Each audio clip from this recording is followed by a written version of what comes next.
Assalamualaikum warahmatullahi wabarakatuh. Halo sahabat disabilitas, bertemu lagi bersama saya Sandi Wahyudi. Kali ini kita akan membahas tentang anak autis. Apakah kalian tahu apa itu anak autis? Autis atau Autism Spectrum Disorder adalah kelainan perkembangan saraf yang menyebabkan gangguan perilaku dan interaksi sosial. Gejala ini lebih sering terdeteksi pada masa kanak-kanak, tetapi dapat ditemukan ketika dewasa. Selanjutnya, kita akan membahas tentang kelainan yang termasuk ASD. Yang pertama, autism, yaitu penarikan diri yang ekstrim dari lingkungan sosialnya, gangguan dalam bentuk komunikasi, serta tingkah laku yang terbatas dan berulang, yang muncul sebelum usia 3 tahun. Yang kedua, Asperger Syndrome, yaitu abnormalitas yang secara kualitatif sama dengan autism tetapi lebih ringan, memiliki tingkat intelijensi dan kemampuan komunikasi yang lebih tinggi daripada autis, tapi kesulitan utamanya dalam interaksi sosial. Yang ketiga, Rett Syndrome, yaitu kemunduran perkembangan berupa hilangnya kemampuan gerakan tangan, keterampilan motorik, hambatan pada kemampuan berbahasa. Ini muncul pada usia 7-24 bulan. Umumnya terjadi pada anak perempuan. Yang keempat, Childhood Disintegrative Disorder, yaitu perkembangan normal hingga usia 2-10 tahun. Umumnya anak laki-laki, kemudian diikuti kehilangan kemampuan yang signifikan dalam keterampilan terlatih pada beberapa bidang perkembangan. Adanya gangguan yang khas dari fungsi sosial, komunikasi, dan perilaku bersifat progresif dan menetap. Yang kelima, Pervasive Developmental Disorder Not Otherwise Specified atau PDD-NOS, yaitu individu yang menampilkan perilaku autis tapi pada tingkat yang lebih rendah, muncul setelah usia 3 tahun. Karakteristik ASD. Yang pertama, gangguan interaksi sosial. Contohnya, bayi atau balita tidak berespon normal ketika diangkat atau dipeluk. Selanjutnya, anak tidak menunjukkan perbedaan respon ketika berhadapan dengan orang tua, saudara kandung, guru atau orang asing. Enggan berinteraksi secara aktif dengan orang lain atau asik sendiri. Tidak tersenyum pada situasi sosial, tapi tersenyum ketika tidak ada sesuatu yang lucu. Selanjutnya, tatapan mata berbeda.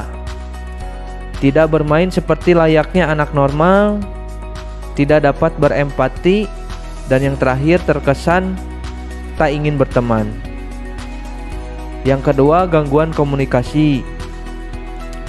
Yang pertama itu tidak ingin berkomunikasi untuk tujuan sosial, sering tidak memahami ucapan yang ditunjukkan, sulit memahami bahwa satu kata memiliki banyak arti, menggunakan kata-kata aneh, terus mengulangi pertanyaan atau memperpanjang pembicaraan tentang topik yang disukai, mengulang kata-kata yang baru saja didengar tanpa maksud berkomunikasi, atau bisa disebut juga membeo.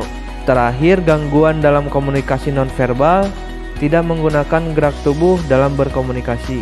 Yang ketiga, gangguan perilaku. Contohnya memutar-mutar objek, laughing, rocking, asik sendiri, dan memiliki rentang minat yang terbatas. Selanjutnya, mungkin sulit dipisahkan dari suatu benda yang tidak lazim dan menolak meninggalkan rumah tanpa benda tersebut. Tidak suka dengan perubahan yang ada di lingkungan atau perubahan rutinitas. Yang selanjutnya, sensitif terhadap suara keras, cahaya yang terlalu terang, makanan yang bertekstur, dan bahan pakaian. Yang selanjutnya, ciri khas anak autism. Yang pertama, visual thinking, yaitu ingatan akan berbagai konsep tersimpan dalam bentuk file seperti video atau gambar.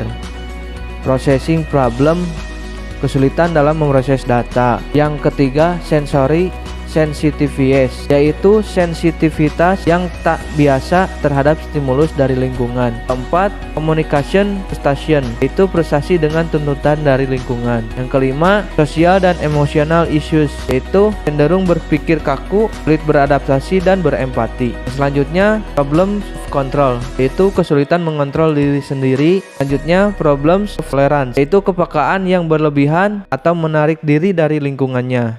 Dan yang terakhir, problems of connection, yaitu berbagai masalah yang berhubungan dengan kemampuan menalar individu sehingga tidak sepenuhnya sadar pada apa yang sedang terjadi. Nah, untuk yang terakhir kita akan membahas intervensi pendidikan bagi ASD. Yang pertama, instruksi langsung untuk berbagai kemampuan. Instruksi yang efektif untuk ASD adalah instruksi yang terstruktur melalui pendekatan langsung dan menggunakan prinsip dasar psikologi perilaku. Selanjutnya, pengajaran disampaikan dalam bentuk langkah-langkah kecil. Yang kedua, manajemen tingkah laku. Tingkah laku pada anak ASD dapat dihadapi dengan menggunakan kombinasi yang pertama, Functional Behavior Assessment atau FBA dan Positive Behavior Support dengan cara menurunkan atau mengeliminasi tingkah laku tersebut. Nah, yang terakhir, instruksi secara alami. Contohnya, guru dapat memberikan tugas sesuai minat siswa. Biasanya, siswa autis memiliki minat yang membuatnya terokupasi dalam waktu yang sangat panjang. Dan guru dapat menggunakan media visual dalam memberi instruksi atau pengajaran. Nah, sahabat disabilitas, mungkin itu saja yang bisa saya sampaikan. Mohon maaf apabila banyak kesalahan karena saya masih belajar. Sampai ketemu lagi di video selanjutnya. Assalamualaikum warahmatullahi wabarakatuh.